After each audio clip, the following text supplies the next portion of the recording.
Baada ya tukio la kushtua lilouliza mioyo ya wengi duniani ambapo shule ya Shajaratu Tayyiba katika jiji la Minab kusini mwa Iran ilishambuliwa kwa risasi za anga na kuua mamia ya wanafunzi wa kike, Gordon Brown, mjumbe maalum wa Umoja wa Mataifa wa masuala ya elimu, ametoa kauli kali isiyokubali tamaa ya dunia juu ya mauaji hayo. Brown amesema kwa msisitizo kuwa hakuna mtoto anayestahili kuwa hasara ya vita, huku akisisitiza kuwa wahalifu wanapaswa kuchukuliwa hatua kali za kisheria. Akizungumza kwa makini wa kielelezo, Brown alisema kuwa shule zinastahili hadhi sawa na hospitali, sehemu za usalama zisizoweza kushambuliwa na lazima zilinganishe ulinzi wao chini ya sheria za kimataifa. Shule ambazo zinapaswa kuwa hifadhi salama sasa zinavutiwa katika vita, huku wanafunzi na walimu wakiwa lengo rahisi ambapo hawawezi kujitetea. Brown alibainisha kuwa sheria za kimataifa ikiwemo zile za mahakama ya kimataifa ya uhalifu ICC tayari zinakataza mashambulio dhidi ya watoto na shule. Hata hivyo, katika dunia ambapo vita ya kisasa vinavyofanyika katika miji yenye wananchi wengi, madarasa yanaweza kuwa hatari kama mstari wa mbele wa vita na hivyo kutishia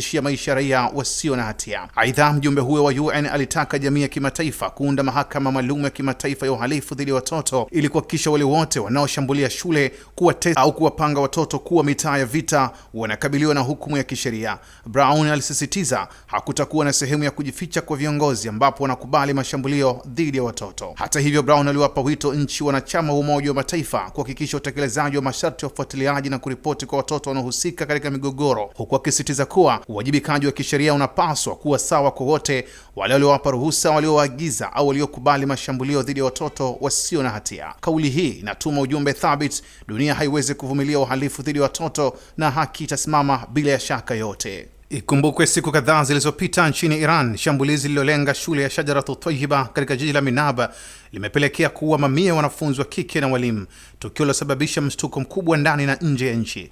Ripoti za awali zinaonyesha kuwa idadi waliokufa ilikuwa takriban mamia watatu, huku wengine wakijeruhiwa vibaya. Tukio hili limeonyesha kuwa namna kusikitisha jinsi mashambulio yanavyoweza kuharibu mustakabali wa vizazi vipya, huku Umoja wa Mataifa na viongozi wa dunia wakitoa wito wa kuchukuliwa hatua kali za kisheria dhidi ya wahalifu waliohusika. Tukio hilo limebaki kuwa kumbusho la maafa yanayoweza kutokea pale haki za watoto na shule endapo hazitozuiliwa, na limekazia zaidi umuhimu wa kulinda maisha ya watoto na haki zao kisheria.